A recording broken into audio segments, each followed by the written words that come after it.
हमारा समस्या यह है कि हमारी माँ जो थी, हम 3 भाई थे, मौजा शाहपुर के ग्रामवासी हैं और तीनों भाई में से तहसील कौन सा पड़ता है? जिला बलरामपुर है, तहसील उतरौला है और उत्तर प्रदेश। हाँ, उत्तर प्रदेश यूपी।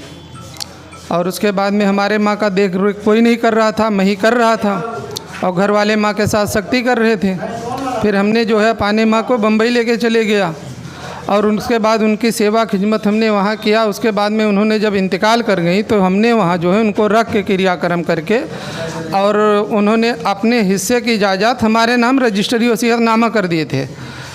और उसके बाद में हमने जब ले जाके तहसीलदार के यहाँ इस फाइल को लगाया तो दिलीप लेखपाल जो है विपक्ष पार्टी से मिलकर और तहसील से मृत्यु सर्टिफिकेट चुरवा के और उसके बाद में उसको ऑनलाइन करवा के और 12-13 दिन के अंदर उसको जो है वरासत कर दिया सबके नाम से। दिलीप यादव? हाँ, दिलीप यादव लेखपाल। और मैं बार बार यहाँ जाके ये एप्लीकेशन देते रहा, तहसील दिवस में, थाना दिवस में, तमाम सारी हमारे पास सबूत है। लेकिन दिलीप यादव कह रहे थे मैं पैसा नहीं ले रहा हूँ और मैं कहता था नहीं आप पैसा लेके किए हो। और उसके बाद में उतरौला के अंदर कोई अधिकारी हमारी कोई सुनवाई नहीं कर रहे हैं। और उसके बाद में आज दिलीप यादव खुद जो है रिश्वत के जुर्म में कारगर में बंद हैं। और उसके बाद में मैं आज भी चाहता हूं कि ये हमारा जो रजिस्ट्री, कौन सी टीम पकड़ी है, क्यों जेल गया है, कैसे क्या हुआ था? रिश्वत लेते हुए पकड़े गए हैं और उनका काम यही था कि कोई जैसे आय बनवाए, आधार बनवाए, तो हर चीज़ का पैसा, अगर कोई ज़मीन ना अपना है तो उसके लिए 5-10 हज़ार मांगते हैं। तो मैं यह जानना चाहता हूं कि सरकार इन लोग को क्या पगार नहीं देती है? जनता के देख रेख के लिए इनको डाला जाता है तो जनता से पैसा लेके उल्टा काम क्यों करते हैं?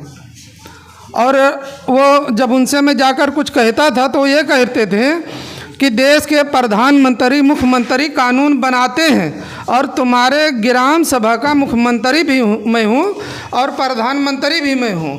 और उसके बाद कानून बनाना उनका काम है, पालन करना ना करना मेरा काम है। और जहाँ तुमको देना है दे लो, जो भी कागज़ दोगे वो मेरे पास भी आएगा और मेरे अलावा कोई कुछ नहीं कर सकता है। दिलीप यादव लेखपाल कह रहा था कि मैं प्रधानमंत्री मुख्यमंत्री हूँ। हाँ, वो बार बार यही ग्राम सभा का। हाँ, और मैंने माननीय मुख्यमंत्री जी के हेल्पलाइन पर भी मैंने फ़ोन करके ये बात कहा, लेकिन उसने कहता था जो भी तुमको करना है कर लो, हमारा कोई कुछ नहीं कर पाएगा। और कोई सुनवाई नहीं कर रहे थे। हम एकदम परेशान हो चुके हैं इसमें। इसलिए सरकार से और तमाम सारे अधिकारी कर्मचारी से मेरा निवेदन है कि तहसीलदार के यहाँ हमारा मुकदमा चल रहा है और इसमें मेरा निवेदन है कि वो लोग हमारे लिए इसमें जो है सहायता करें कि जो हमारा काम हो जाए। हम बहुत गरीब आदमी हैं और यहाँ हम रह भी नहीं पा रहे हैं और घर वाले हमारे माँ की जायदाद दबंगई से कब्जा भी कर लिए हैं, घर में भी कब्जा करके रखे हैं, हमको जीने नहीं देते। मेरे जान माल का हर एक चीज़ का खतरा बना हुआ है। अच्छा, ये कह रहे हैं कि जब लेखपाल पैसा मांग रहा था, आपने तहसीलदार, एसडीएम से इसकी शिकायत किसी से किया, डीएम साहब से या एसपी साहब? हाँ, हमने बलरामपुर भी जाकर डीएम साहब के यहाँ भी एप्लीकेशन दिया, तहसील दिवस में भी दिया, एसडीएम साहब से भी कहा, थाना दिवस में कहा, लेकिन कहीं कोई सुनवाई नहीं होती थी। और मेरा कहने का मतलब तो यह है कि उतरौला विधानसभा एकदम भ्रष्टाचार में डूबा है।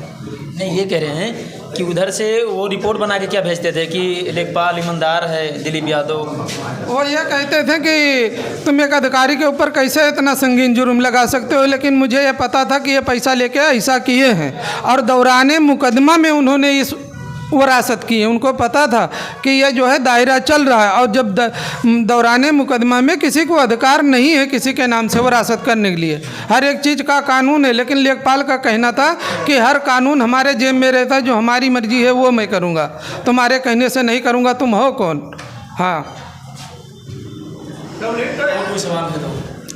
और बहुत सारा सवाल है हमारे राशन का कुछ बोल रहे हैं। हाँ, हमारे ग्राम सभा में एक औरत है जिसका नाम दिलोरा है और हर अधिकारी उसके दिलोरा नाम से लोभे हुए हैं और जनता का लूटना उसका पेशा है।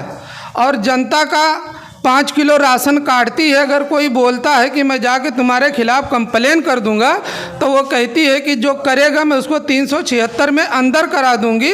और कई तमाम सारे लोगों को अंदर करा चुकी है और अधिकारी उसकी बात सुनते भी हैं और यहाँ की जनता की कोई सुनवाई नहीं होती है।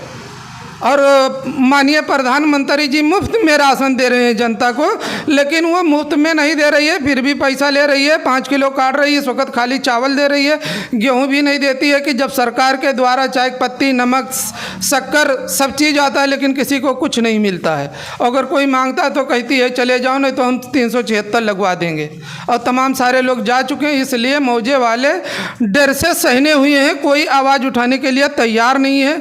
और इसके पहले हमने भी तमाम सारे कागज़ दिया और उसके बाद में कोई भी अधिकारी उसके खिलाफ नहीं किया। और जबकि उसका लाइसेंस जो है बेधुआ का बना के रखी है, जबकि उसका निकाहनामा मोहम्मद शफीक के साथ हुआ है, जिसके बाप का नाम जलालू लल्लन है, करगैया का रहने वाला निवासी है और ये बगैया रिहार में रहती हैं। उनका निकाहनामा मेरे पास है। मैं यहाँ से लेके मुख्यमंत्री, प्रधानमंत्री तक के यहाँ एप्लीकेशन भेजा, पूरी फाइल मेरे पास रखी है, लेकिन यहाँ कोई सुनवाई नहीं है। इसलिए मैं भी जो है थक गया तो रख के बैठ गया। इसलिए माननीय मुख्यमंत्री जी से मेरा निवेदन है कि इसकी लाइसेंस को निरस्त करके अब ग्राम सभा की जनता जिसको चाहे उसको दूसरे को कोटा दिलवा दिया जाए और लोगों को जो अधिकार सरकार द्वारा मिलता है लोगों को बराबर मिलना चाहिए।